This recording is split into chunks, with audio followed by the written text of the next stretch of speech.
Bom, a denúncia foi aceita pela primeira turma do STF e isso não é novidade para ninguém. Mas já que os ministros citaram tanto a expressão fatos, é com alguns deles que eu vou começar esse vídeo. A Renata Barreto relembrou alguns acontecimentos que eu quero dividir com vocês. Tomem nota. Em 2014 haviam manifestações pelo Fora Dilma por todo o país, todas pacíficas. Mas um grupo estava revoltado com o tamanho das manifestações, com a proporção que aquilo estava tomando. Esses eram os Black Blocs, que chegam em locais de manifestações com a intenção de dispersá-las, soltando rojões, quebrando estabelecimentos, soltando bombas. Santiago Andrade era cinegrafista da Band. Ele foi acertado por um rojão e faleceu. O julgamento dos manifestantes, assassinos de Santiago, de fato só ocorreu em 2023, quase 10 anos após. E durante todo esse tempo, o que ficou mais tempo preso foi 19 meses. Menos do que a Débora. Nesse julgamento, uma pessoa foi absolvida e a outra condenada a 12 anos de prisão em regime fechado. Um cara, por discordância política, ou seja, um ato antidemocrático, tirou a vida de outra pessoa e pegou 12 anos de cadeia. Entenda, a Débora que pichou uma estátua com batom pegou 14 anos. Mas calma que essa história ainda não terminou. A defesa do acusado entrou com vários recursos após a condenação e o réu condenado por assassinato permaneceu em liberdade enquanto os recursos eram julgados. Em 2024, o Tribunal de Justiça do Rio de Janeiro reduziu a pena do condenado para 4 anos em regime aberto. Tristeza, disse a filha do Santiago. Mas os Black Blocs continuaram atuando e após o impeachment da Dilma, eles ficaram ainda mais frequentes. Em 2016, a BBC fez uma matéria dizendo que a tática do grupo em fugir com facilidade estava desnorteando São Paulo. Ainda em 2016, a Folha fez um editorial dizendo que se a polícia e o governo Temer não soubessem reprimir mais duramente o grupelho extremista, os baderneiros iriam tomar o Brasil e o transformar numa Alemanha nazista. Gregório do Vivier respondeu à matéria da Folha com um texto intitulado "Dona Folha, tá difícil te defender", ao qual eu vou abrir aspas para um trecho. Presta bastante atenção no que é dito. Não sei se por ignorância ou cinismo, a senhora, a Folha no caso, ignorou o fato da Alemanha nazista não ter sido criada pelos fanáticos da violência. A Alemanha nazista se consolida quando o Bigodinho culpa os tais baderneiros pelo incêndio do Reichstag e cria um estado de exceção com o objetivo de reprimir o baderneiro. Quando o Reichstag pegou fogo, os jornais pediram medidas de emergência contra os baderneiros em editoriais muito parecidos com o seu, da Folha. O golpe de 64 não foi obra do extremismo, mas daqueles que alegavam querer combatê-lo. Quem instaura a ditadura não são os baderneiros, são os apavorados. Só há golpe quando há medo. Fecha aspas. Mais claro e atual? Impossível. Em 2017, cerca de 45 mil pessoas invadiram a esplanada dos ministérios durante a semana, em horário de funcionamento. E eles quebraram, botaram fogo nos prédios com as pessoas dentro. Todos os prédios da esplanada foram evacuados. Os manifestantes pediam "Fora Temer! Fora Temer!".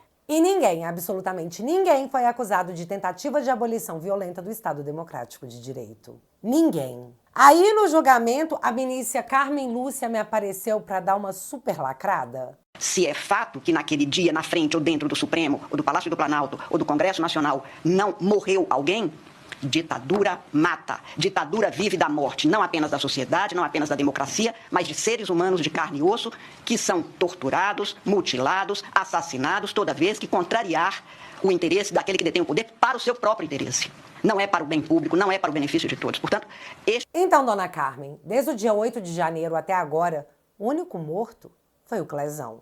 Ah, e o idoso de 69 anos, condenado a 14 anos de prisão com câncer avançado, teve o seu pedido de prisão domiciliar negado. Já os assassinos do Santiago, então, eles não estão presos. E esse senhor, ao que tudo indica, foi condenado à morte. Após essa reflexão, vamos comentar o julgamento e alguns momentos que eu separei para a gente ver junto e eu emitir meus 2 centavos. Alexandre, em seu momento mais brabo, disse isso aqui. Nós sabemos que as milícias digitais continuam atuando, inclusive durante esse julgamento, tentando pegar trechos para montar, porque a especialidade dessas milícias digitais, a especialidade na distribuição, na produção e distribuição de fake news para a tentativa de intimidar o Poder Judiciário, não perceberam que se até agora não intimidaram o Poder Judiciário, não vão intimidar o Poder Judiciário. Mas foi o próprio ministro que levou a uma massiva distribuição de fake news e desinformação na internet e na imprensa, enquanto usava uma informação distorcida para atacar ou debochar dos réus que ele julgava. Não, Alexandre, o Trump em nenhum momento elogiou as urnas eletrônicas. Aliás, pelo contrário, o Trump não só apoia o voto com o comprovante de papel, como quer banir as urnas que não possuem o sistema de comprovação de voto lá nos Estados Unidos. O que o Trump disse é que até países como o Brasil e a Índia possuem biometria para cadastro de eleitores e nos Estados Unidos basta apenas uma autodeclaração de cidadania. Na verdade, ele até deu uma zoada na gente. E a mídia gostou tanto da desordem informacional causada pela declaração do Alexandre que o jornal Valor, do Grupo Globo, teve a coragem de fazer essa matéria aqui. Para Bolsonaro, pior do que a unanimidade, só o aval de Trump ao sistema eleitoral do Brasil. Bicho, que coisa deplorável esse jornal. Só que eles podem disparar fake news sem acusação de milícia digital? Tranquilo. Mas enfim, é bom saber que os ministros da Suprema Corte gostam de usar o que o Trump fala como exemplo. Vamos esperar um pouquinho para novos movimentos do Trump para ver se eles vão continuar achando bom citar a referência. Aliás, foi aprovado lá na Credem o convite para que Mike Pence esteja em solo tupiniquense. E veja com seus próprios olhos o que está acontecendo. Pois é. Desfeita essa desordem informacional aí, como eu disse, para surpresa de ninguém, a denúncia do Gonê foi aceita por todo mundo e agora geral é réu. Mas um dos pontos que mais me chamou a atenção no julgamento dessa quarta foi o fato do juiz Alexandre ter usado um vídeo que não estava nos autos do processo para tentar desmontar uma narrativa de que pessoas foram presas com bíblias e batons. Eu já vou falar mais desse vídeo, peraí que agora o ponto é outro.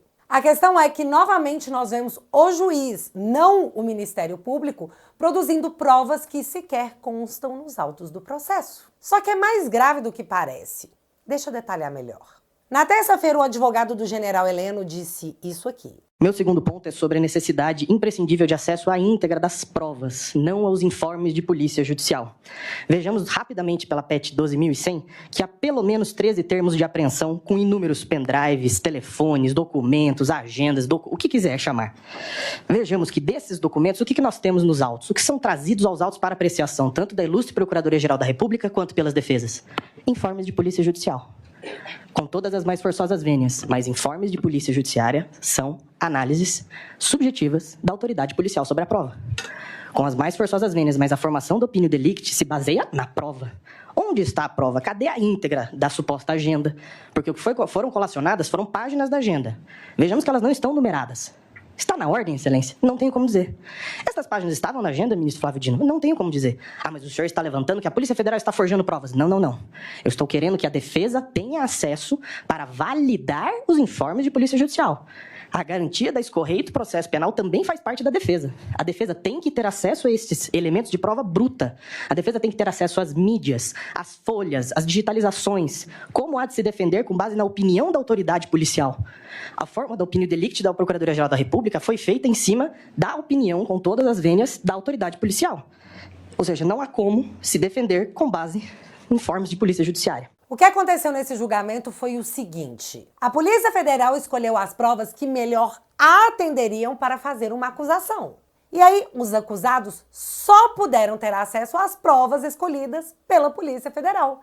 As defesas nem tiveram a oportunidade de procurar nas provas brutas fatos que pudessem impedir seus clientes de virarem réus, porque quem escolheu as provas a serem usadas foi a própria Polícia Federal e a PGR, que são parte da acusação.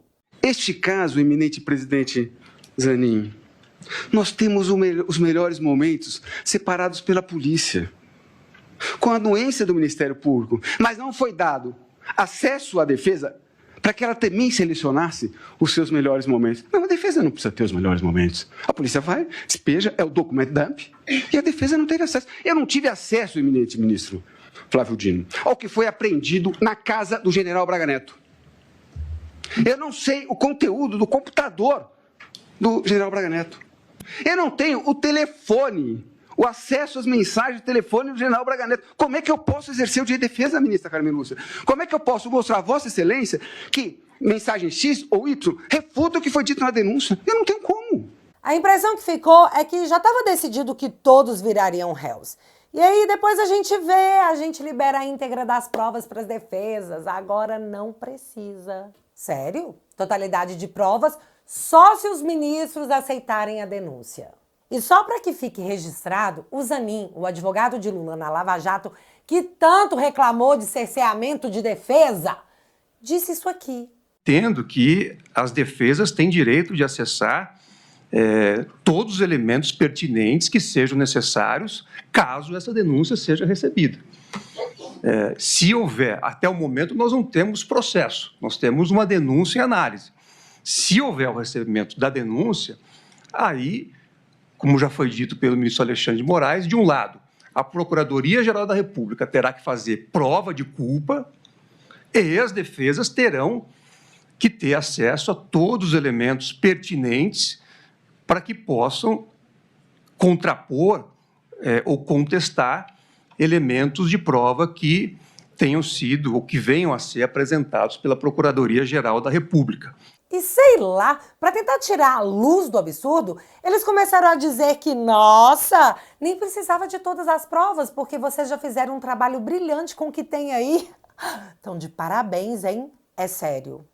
Se tivesse havido algum cerceamento de defesa ou impossibilidade, e aí realmente não é um elogio vão, muito ao contrário, a Procuradoria-Geral da República mesma enfatiza a altíssima qualidade das defesas apresentadas, o que é um demonstrativo de que houve acesso e houve qualificação suficiente.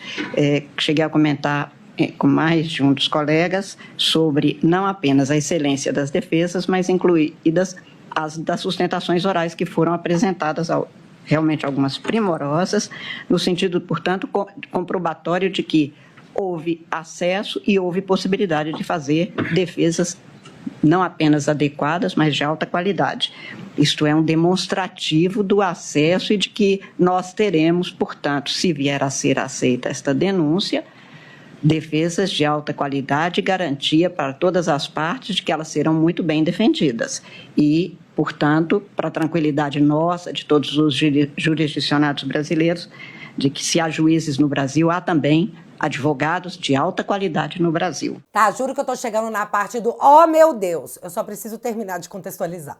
Na tentativa de justificar a não necessidade de disponibilizar a totalidade de provas enquanto a denúncia não fosse aceita, Alexandre disse isso aqui. Não me parece que o Ministério Público aqui tenha se utilizado de qualquer prova ou indício que a defesa não tenha tido acesso também. Até porque os advogados, todos os advogados, mesmo que em determinado momento as pessoas físicas dos advogados fossem outros, mas todos acompanharam desde sempre as investigações. Aqui ele está dizendo que não tem por que a defesa reclamar de não ter acesso à totalidade das provas, porque, para ele, o Ministério Público só usou como prova aquilo que está nos autos do processo, então tá tudo certo. Ou seja, só foram usadas provas que constavam na denúncia. Fiquem tranquilos. Não fico tranquila pelos motivos que já falamos anteriormente, mas fazer o quê? O problema é que no dia seguinte a essa fala, o Alexandre fez isso aqui. Defesas reclamam que vídeo do 8 de janeiro exibido por Moraes não está nos autos. Beleza, vamos explicar como isso é mais grave do que parece. Enio Viterbo foi até o Twitter dizer: ontem o ministro Alexandre de Moraes rejeitou a preliminar de falta de acesso à integralidade das provas, dizendo que a defesa teve acesso aos mesmos materiais que a PGR. Não era necessário acesso a provas que não estavam nos autos.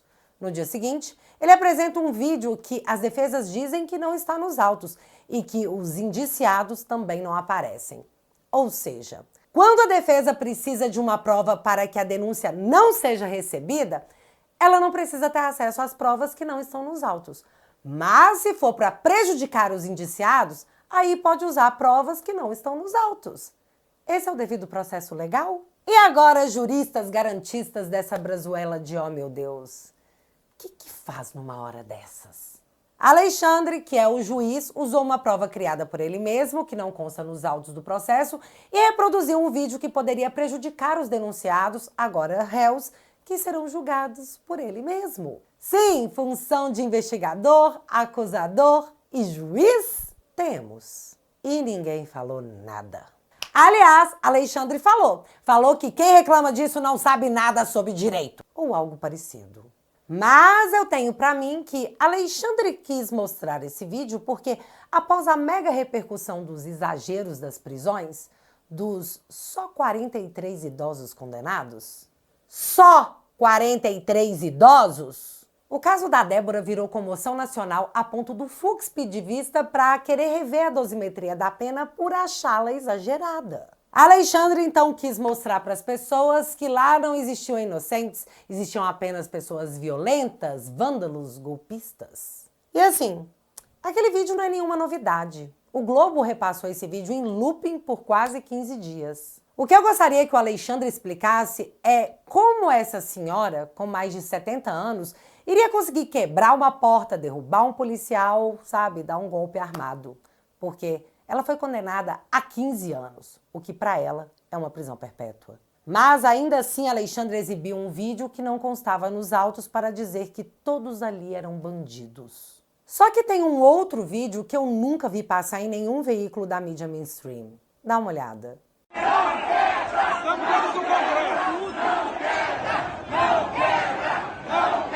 Idiota é tão ordeiro que tá limpando. E essa bagunça quem fez não fomos nós. Foram as bombas de gás lacrimogêneo que a polícia jogou. Não foi a gente. Aí, pessoal, os bolsonaristas são assim, ó, estão protegendo o patrimônio da Câmara dos Deputados. Aqui, ó. Ó, a galera gritando fogo não! Ó, safado, tá vendo? Ó! Sai daí!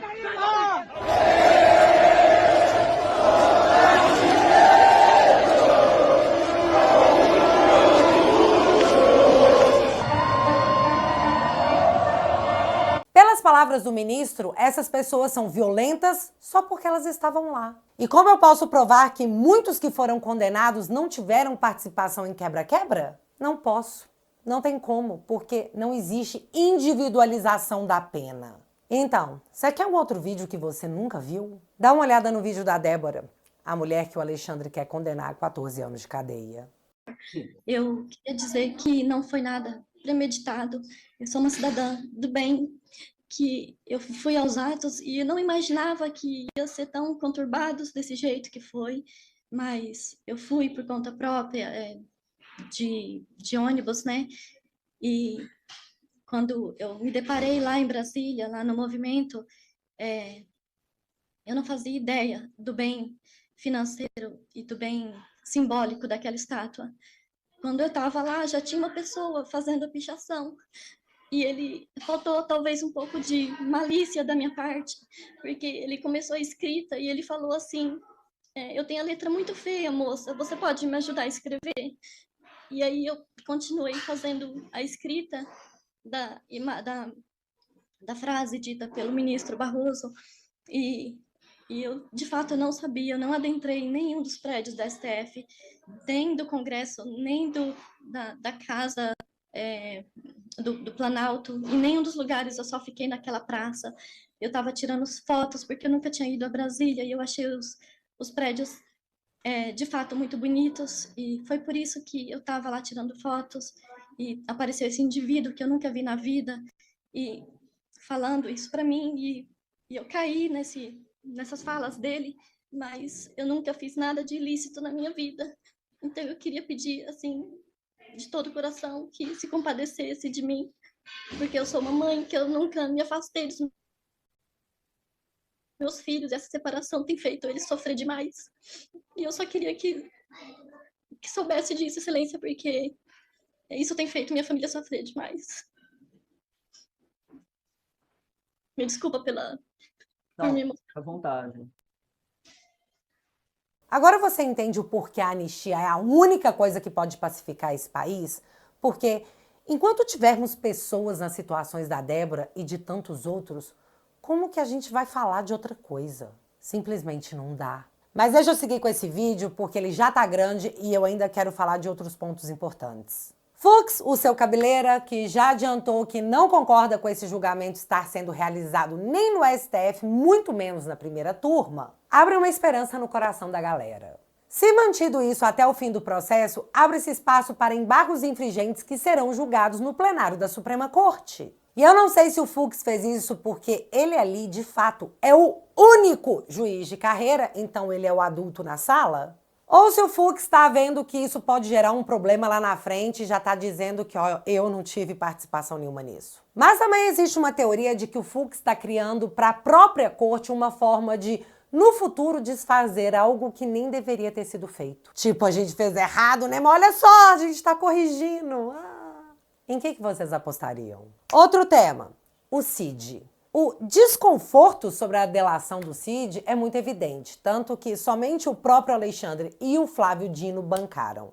Fux, Carmen Lúcia e o Zanin, que quando era advogado do Lula teve sérios problemas com delatores e suas delações, ficaram com eu vou aceitar a delação do Cid na denúncia, mas dentro do processo, na hora oportuna, eu me manifesto, beleza? Vem cá, se vocês não estavam convencidos e precisavam de mais tempo para analisar, vocês não deveriam ter marcado o julgamento para outra data? Mas isso tudo ao fator pressa, porque 2026 é ano que vem. E segundo a pesquisa de ontem, dia do recebimento da denúncia por unanimidade, Bolsonaro bate Lula no segundo turno com 51,1%, enquanto o Lula ficaria apenas com 37,3%. Aparentemente a galera quer o ódio de volta, então bora correr para prender o Bolsonaro. Mas tá, falando do Cid, que muitos já dizem que perderá os benefícios da delação premiada, porém a delação continuará a ser usada no processo. PGR omite falas de Cid que contradizem denúncia contra Bolsonaro. Por exemplo, a PGR afirmou na denúncia, aceita pela Suprema Corte, que Bolsonaro sabia e concordou com o plano de mandar Lula ir de Americanas. Porém, em sua delação, o Cid disse categoricamente que não sabia se o Bolsonaro tinha ou não conhecimento. A PGR também usou a delação do Cid para afirmar que o Bolsonaro ordenou o monitoramento do Alexandre, dando a entender que era para isso, para mandá-lo de Americanas. Mas o Cid deixou claro o motivo que foi simplesmente omitido dentro do processo. Um deles era porque ele tinha recebido uma informação que o general Mourão estaria se encontrando com ele em São Paulo. Então foi uma maneira de verificar se essa informação era verdade ou não. Ainda na denúncia, o PGR também cita trocas de mensagens entre militares e o Cid para sustentar que ele recebia atualizações da operação que aconteceria no dia 15 de dezembro, que era mandar a galera de arrasta para cima. Mas em sua delação, o Cid diz que sequer falou com o militar naquele dia porque ele estava numa área rural acompanhando a filha e, sei lá, o sinal estava ruim, que eles não conversaram naquele dia. Além de uma série de outras coisas, como a tal reunião com os militares, que seria para tramar o golpe, que na verdade seria uma reunião para falarem o que todos estavam falando naquela época, de como foi ruim para o Brasil inteiro a derrota do Bolsonaro. Isso tá nos vídeos da delação do Cid, que após ter seu último depoimento tomado por Alexandre e aquele negócio de envolver a esposa, a filha e o pai, o Cid mudou a versão. Some isso ao áudio vazado do eles estão com a narrativa pronta, eu tenho que concordar com o que eles falam e plim! Temos uma delação que não pode ser usada.